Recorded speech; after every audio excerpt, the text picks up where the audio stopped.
Nous allons en République démocratique du Congo pour ouvrir cette seconde partie. Moïse Katumbi interpellé à Bruxelles avec un passeport falsifié. L'opposant congolais en exil a accusé vendredi le régime du président Joseph Kabila d'instrumentaliser les services de l'État congolais après son interpellation à l'aéroport de la capitale belge avec un passeport falsifié. Selon les médias belges, Moïse Katumbi a été interpellé dans la nuit de mercredi à jeudi par la police de l'aéroport de Bruxelles-Zaventem alors qu'il revenait en jet privé d'un déplacement en Israël. Des sources proches du dossier ont affirmé qu'il s'agissait d'un problème avec la page du passeport où figure son identité visiblement rajoutée au document d'origine. Selon l'une d'elles, l'opposant toutefois a été autorisé à rester en Belgique pour y régulariser sa situation. Credo Tété, est-ce qu'on est dans un délit commis par un opposant ou bien parce que c'est un proche du régime qui est passé à l'opposition? On cherche tout pour lui créer des problèmes.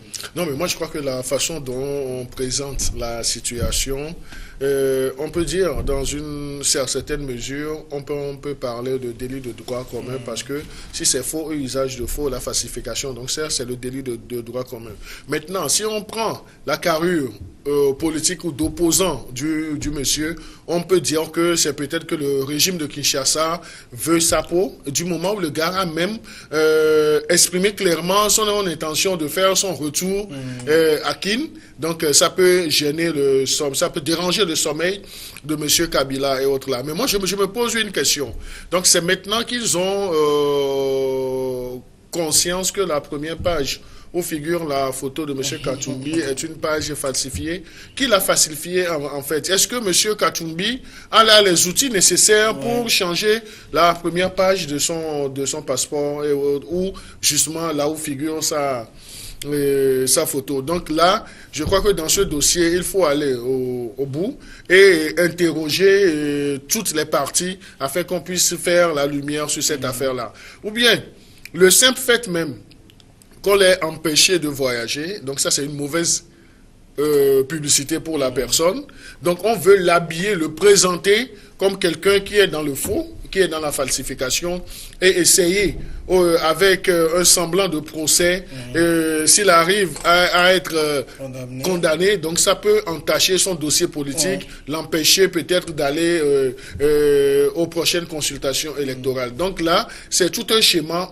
Toutes les hypothèses peuvent être explorées, mais toujours est-il que l'argument qui est servi n'est pas assez plausible. Alors, ça veut dire quoi? Que pour le pouvoir de Joseph Kabila, Moïse Katumbi est l'un des adversaires les plus sérieux qu'il faut à tout prix écarter? Oui, si vous voyez le parcours de ce monsieur, c'est tout à fait normal.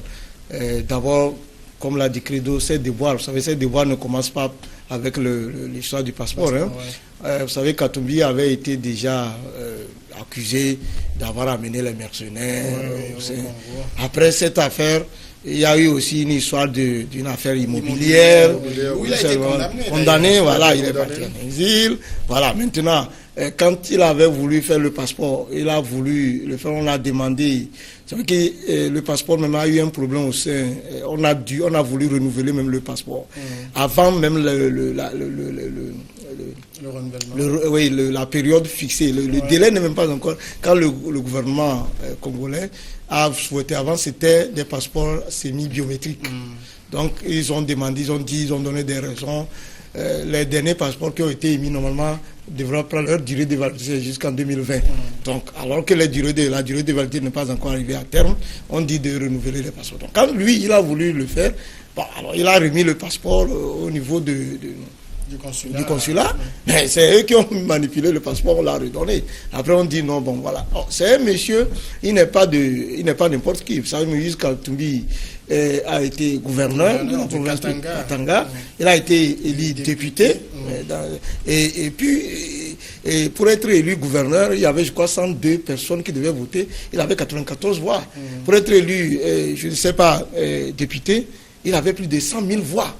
Oui, je dis 100 000 voix, plus de 100 000 voix. Donc, si vous comparez, ici, c'est pas n'importe qui.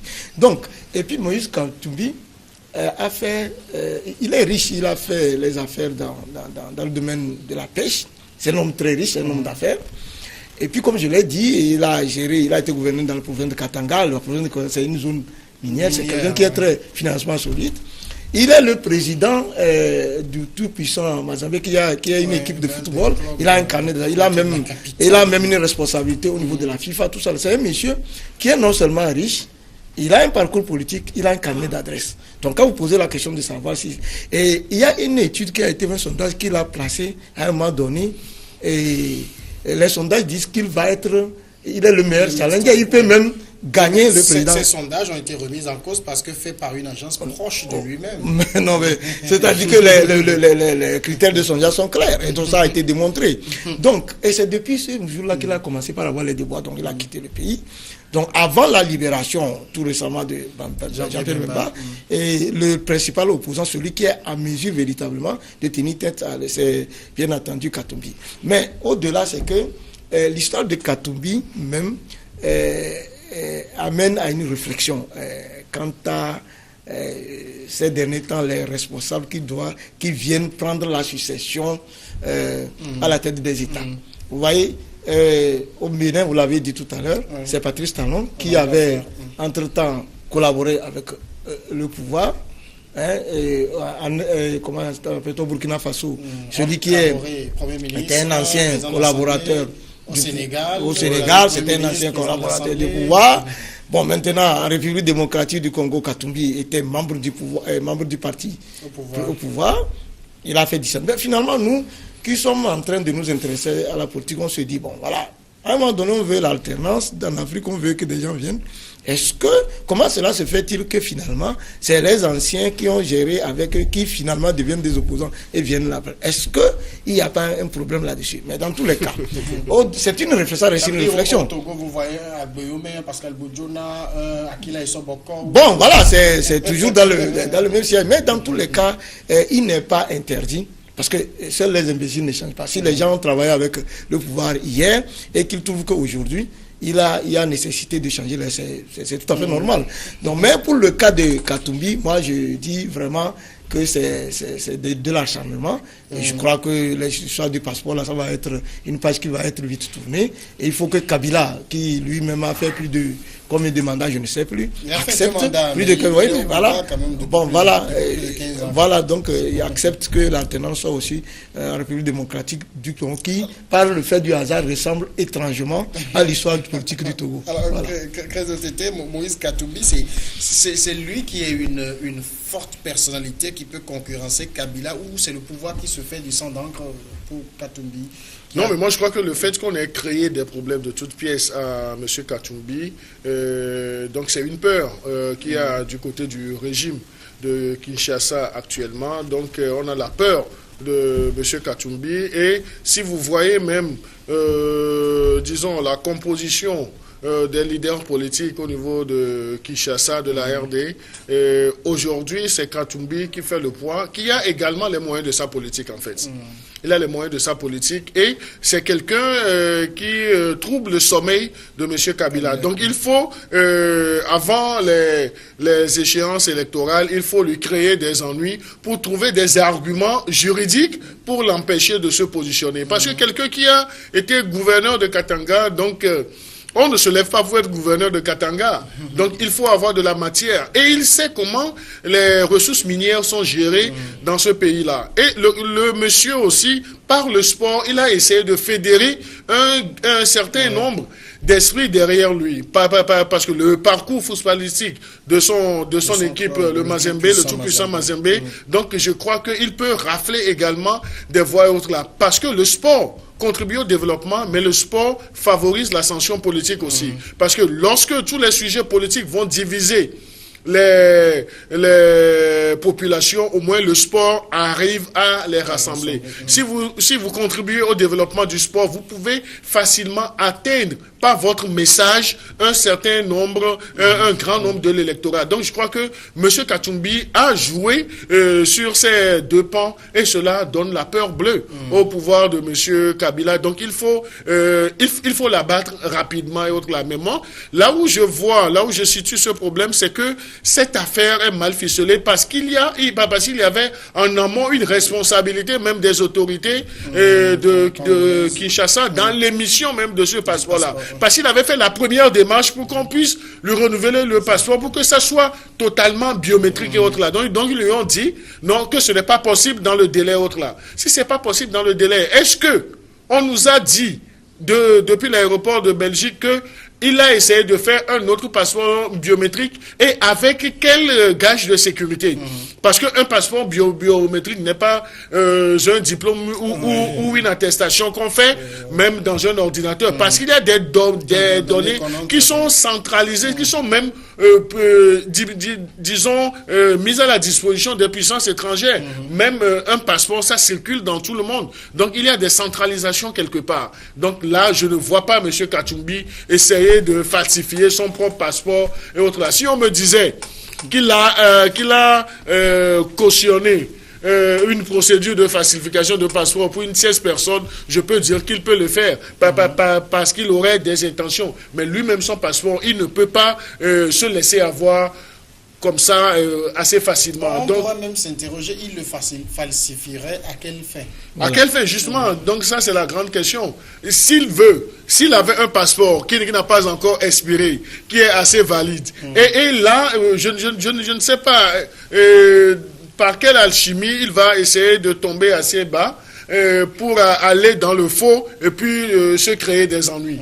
Donc je crois que c'est un problème, un souci qui lui est créé pour essayer de le présenter autrement que l'homme providentiel ou bien celui qui peut faire la partie de M. Kabila. Germain Sossou, si le pouvoir congolais s'acharne autant sur Moïse Katumbi, puisqu'on se met d'accord que c'est un acharnement, est-ce que ça veut dire qu'au niveau du pouvoir, Félix Tshisekedi ne représente pas un grand danger? Non, vous savez, c'est pas qu'il ne représente pas un danger. Vous savez que Félix Tshisekedi est le fils d'Étienne Tshisekedi. C'est le fils d'eux, donc il ne s'est pas construit politiquement.